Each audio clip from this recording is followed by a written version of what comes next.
Edilene Lopes. Edilene, a derrubada do IOF pelo Congresso Nacional instala uma nova crise no governo Lula, né? Bom dia.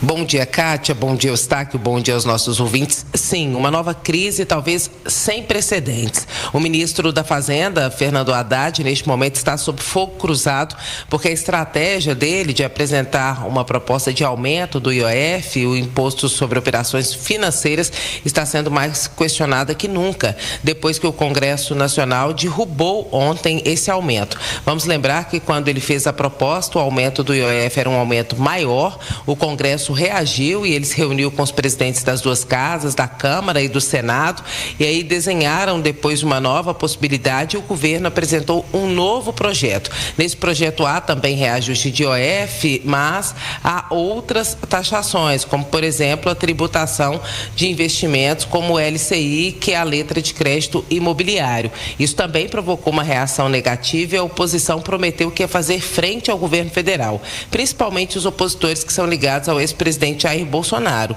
Com isso, eles apresentaram um PDL, que é um projeto de decreto legislativo, para poder sustar a proposta do governo. A princípio foi uma medida provisória, que assim que o governo assina e publica, começa a valer imediatamente, mas depois de alguns meses precisa do aval da confirmação do Congresso Nacional. E esse PDL já derruba de vez a proposta do governo. Eles conseguiram assinaturas suficientes, 257 entre os 513 deputados, e eles conseguiram mais que o mínimo para poder aprovar a urgência desse projeto de decreto legislativo, e ninguém achava, e o governo também não achava isso, e foi pego de surpresa, que essa proposta fosse votada nesta semana. O governo achou que teria tempo para convencer os parlamentares, principalmente do Centrão, a voltarem atrás e manter o aumento, ainda sem aqueles que assinaram a urgência que acabou sendo aprovada. E o que aconteceu foi que o Hugo Mota, nessa semana em que Brasília está vazia, porque ele decretou a possibilidade de voto remoto, já que muitos parlamentares estão na região norte e nordeste do Brasil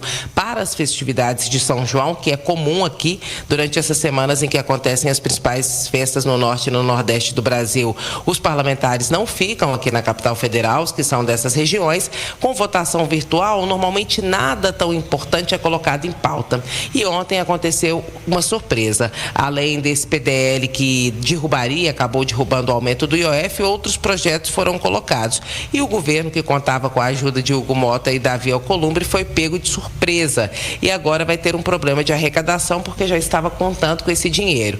Então, Fernando Haddad está sendo duramente criticado. Dentro do governo, ele também enfrenta insatisfações, embora haja um esforço para que essa briga interna ela não transpareça, e é um momento crítico, porque o governo, além de tudo, sofreu uma grande derrota no Congresso Nacional, que ele não esperava. Talvez a derrota mais importante durante todo esse tempo de governo de 2 anos e meio. Isso acontece há um ano das eleições e coloca tanto o presidente Lula, que é um pretenso candidato à reeleição, quanto Fernando Haddad, que é seu primeiro nome da linha de frente, caso ele não se candidate, também em uma situação muito ruim. E a oposição está deitando e rolando nessa vitória que foi plenamente construída por eles e que ontem acabou sendo sacramentada, Kátia e Eustáquio.